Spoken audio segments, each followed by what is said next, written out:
La primera gran señal fue en junio del 73, que fue el primer intento de golpe, ¿no? Y todo esto pagado por la CIA, pero antes de eso estaban los camioneros. Los camioneros hicieron una huelga con plata de la CIA para no transportar los alimentos de norte a sur, porque la carretera panamericana, como nuestro país es una larga culebra, se trasladaban los alimentos por tren, pero fundamentalmente en camiones. Y entonces la CIA les paga a los camioneros, que siguen siendo ultra reaccionarios hasta el día de hoy, les paga para que dejen los camiones estacionados y no repartan alimentos. Mi padre era jefe de construcción, se vino cerca de Santiago a un lugar que se llama Mayoco, que estaba cerca del puerto de San Antonio. Y en Mayoco, ahí mismo donde estaba mi padre viviendo, habían cientos y cientos de camiones con tipos armados cuidando de que no salieran los camiones, ¿no? Eso lo vio él con sus propios ojos.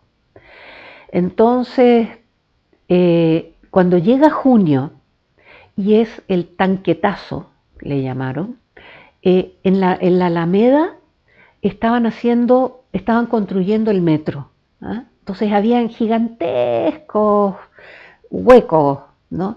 Y nosotros, cuando supimos en la mañana de que algo estaba pasando en el centro de mi comunidad, nos fuimos al centro y vemos adentro de esos tremendos huecos del futuro metro habían soldados.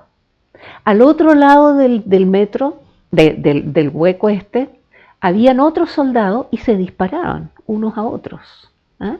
Y más allá había un tanque y más allá vimos un cuerpo tapado con papel de diario y en la pared un cerebro. Entonces dijimos, creo que no podemos seguir mirando, sino que tenemos que escapar porque nos van a matar, ¿no? Y murió mucha gente. Volvimos a la casa y esa noche se celebró de que el golpe no había tenido lugar. No les resultó porque los militares no estaban de acuerdo entre ellos. Pinochet está al lado de Allende, ¿no? Hasta el último día le dice Pinochet a Allende de que él es fiel, ¿no?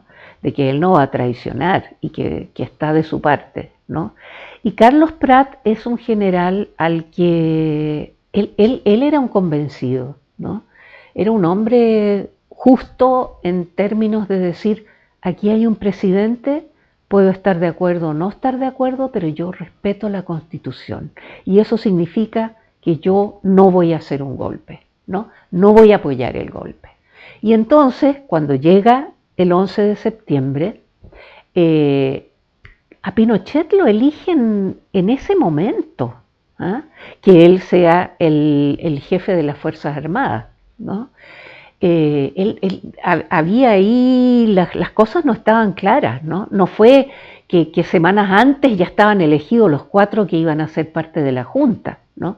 Como digo, hasta el día anterior, el Pinochet hablaba con Allende y le dijo, yo lo voy a defender. Sí, así nos defendió, ¿no? Yo estaba en mi comunidad, de las 9 personas en que éramos 3 chilenos y el resto de otros países, y era septiembre, era primavera, era un día muy hermoso, un martes, y me levanté para ir a la escuela, periodismo, ¿no? A la escuela de periodismo, y entonces yo me iba a deo, porque no tenía dinero para pagar la micro, entonces me fui a deo y en el auto que me llevó para la escuela tocaran marchas militares. Y se dijo que algo pasaba en Valparaíso, esa fue la primera noticia, que en Valparaíso había comenzado y ahora solo marchas militares. Llegué a la escuela y arriba habían helicópteros y no habían estudiantes. Habíamos un par de locos ahí que habíamos llegado y entonces me fui a de otra vez, marchas militares, llegué a mi casa.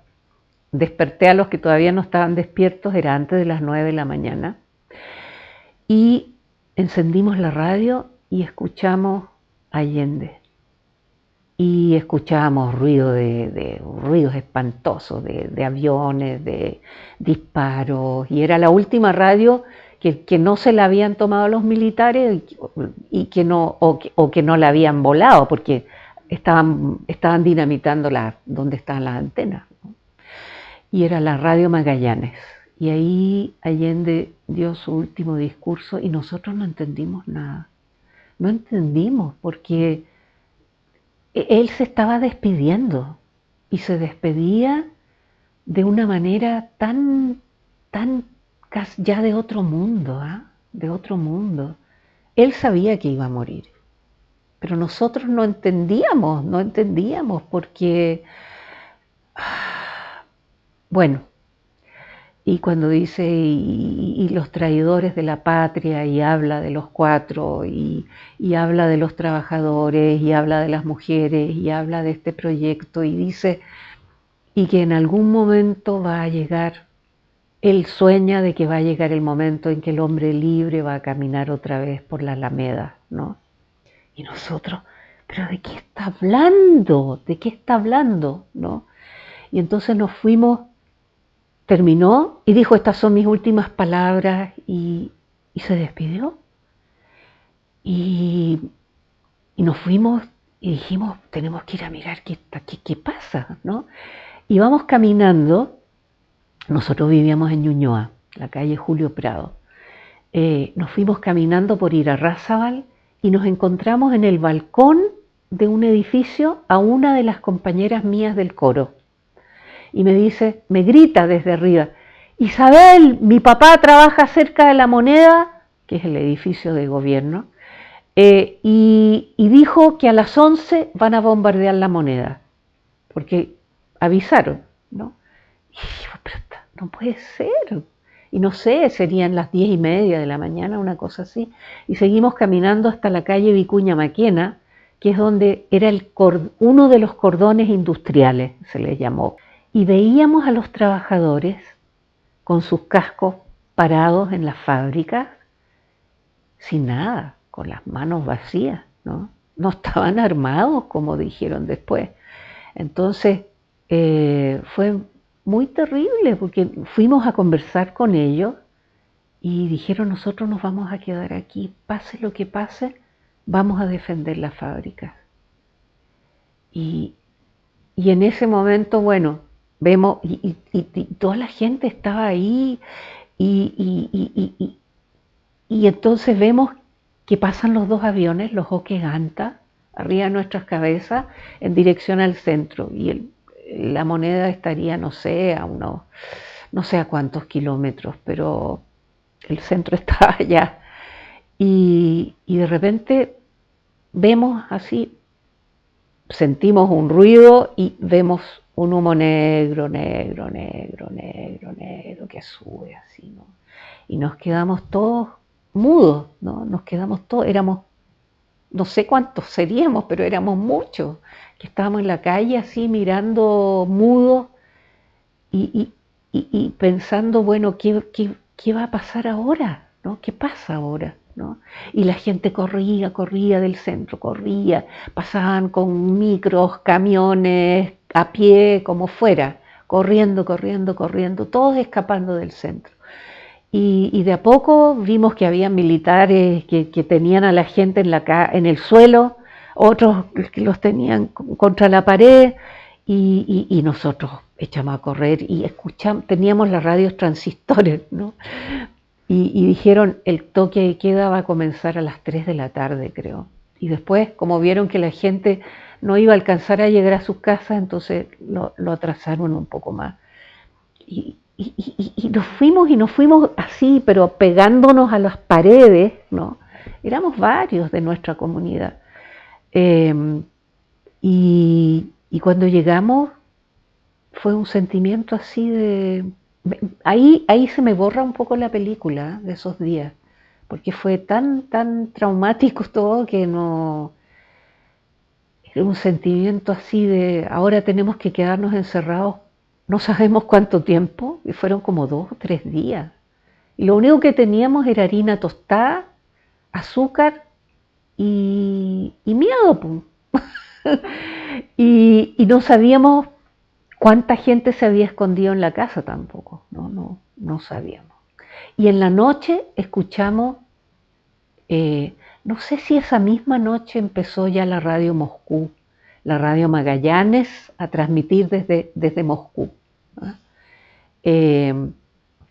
No sé si fue esa misma noche o empezó al día siguiente, pero escuchamos por la radio que nos decían, el general Prat viene desde el sur y va a terminar el golpe.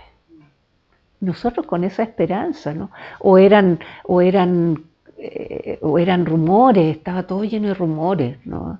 Entonces se sabía de que había algunos que habían podido saltar por un muro y habían entrado a una embajada, o otros que con la Cruz Roja, o otros que ya los habían tomado, otros que habían desaparecido, que estaban siendo torturados. Y a nosotros en una semana nos vinieron a ver 3 veces.